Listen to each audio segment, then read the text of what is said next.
ഒരിക്കൽ ഒരു ഭിക്ഷക്കാരൻ ഒരു പാത്രം നിറയെ പെൻസിലുകളുമായി ഒരു റെയിൽവേ സ്റ്റേഷനിൽ ഇരിക്കുകയായിരുന്നു. ഒരു ചെറുപ്പക്കാരനായ ബിസിനസ്സുകാരൻ അതുവഴി കടന്നുപോയപ്പോൾ ഭിക്ഷക്കാരൻ്റെ പാത്രത്തിലേക്ക് 100 രൂപ വലിച്ചെറിഞ്ഞു. പെൻസിലുകളൊന്നും എടുത്തില്ല. അല്പം മുന്നോട്ട് പോയതിനു ശേഷം ആ ബിസിനസ്സുകാരൻ തിരിച്ചു വന്ന് കുറച്ച് പെൻസിലുകൾ എടുത്തു. എന്നിട്ട് പറഞ്ഞു, ഇതിൻ്റെ വില ഞാൻ തന്ന 100 രൂപയ്ക്ക് ന്യായമായെന്ന് കരുതുന്നു. ഏതായാലും ഞാനും നിങ്ങളും ഓരോ തരത്തിൽ ബിസിനസ്സുകാരാണല്ലോ. ഇതും പറഞ്ഞ് അയാൾ ആ ട്രെയിനിലേക്ക് കയറി യാത്ര പുറപ്പെട്ടു. 5-6 മാസങ്ങൾക്ക് ശേഷം ആ യുവ ബിസിനസ്സുകാരൻ ഒരു ബിസിനസ് പാർട്ടിയിൽ പങ്കെടുക്കാനായിട്ടെത്തി. ഒരു ബിസിനസ് മീറ്റിൽ കോട്ടും ടൈയും ധരിച്ച് നല്ല സുമുഖനായി അന്നത്തെ ആ പഴയ ഭിക്ഷക്കാരനും ആ പരിപാടിയിൽ പങ്കെടുക്കാനെത്തിയിട്ടുണ്ട്. യുവ ബിസിനസ്സുകാരനെ തിരിച്ചറിഞ്ഞ അയാൾ അടുത്തേക്ക് വന്നു. എന്നിട്ട് പറഞ്ഞു, നിങ്ങൾ ഒരുപക്ഷെ എന്നെ ഓർക്കുന്നുണ്ടാവില്ല, എന്നാൽ നിങ്ങളെ എനിക്കറിയാം. എന്നിട്ട് 6 മാസം മുമ്പത്തെ ആ സംഭവം വിവരിച്ചു. ഇത് കേട്ട് ബിസിനസ്സുകാരൻ പറഞ്ഞു, അതെ, ഇപ്പോൾ ഞാൻ ഓർക്കുന്നു. അന്ന് നിങ്ങൾ ഭിക്ഷ യാചിക്കുകയായിരുന്നില്ലേ? ഇപ്പോൾ ഇവിടെ കോട്ടും ടൈയും ഒക്കെ ധരിച്ച്. അപ്പോൾ അയാൾ പറഞ്ഞു, ആ സംഭവം എൻ്റെ ജീവിതത്തെ തന്നെ മാറ്റിമറിച്ചു. ഭിക്ഷ തരുന്നതിന് പകരം നിങ്ങൾ പെൻസിലിൻ്റെ വില പറഞ്ഞു.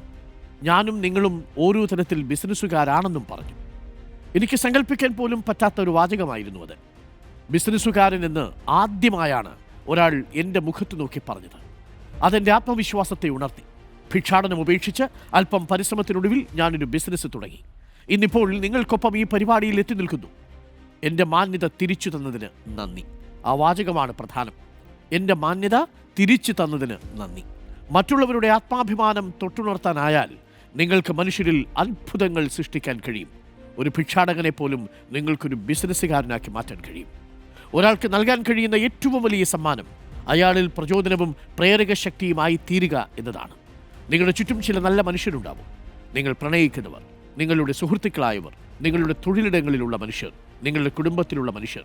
എപ്പോഴും നിങ്ങൾ പ്രേരകമായി കൊണ്ടേയിരിക്കുക എന്നുള്ളതാണ്.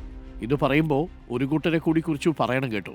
നിങ്ങളെ പ്രേരകമാകാൻ സഹായിക്കുക എന്ന് മാത്രമല്ല, എപ്പോഴും മുകളിൽ താഴോട്ട് പിടിച്ചിറക്കി ജീവിക്കുന്ന മനുഷ്യരുണ്ട്. ഇവരെ നമ്മൾ പറയുന്നൊരു പേരാണ് ഞണ്ടുകൾ എന്ന് പറയും, ക്രാബുകൾ.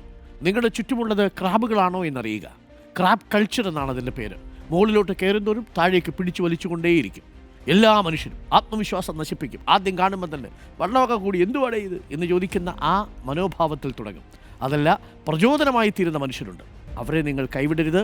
അവർ നിങ്ങളുടെ മുത്താണ്, ചങ്കാണ്.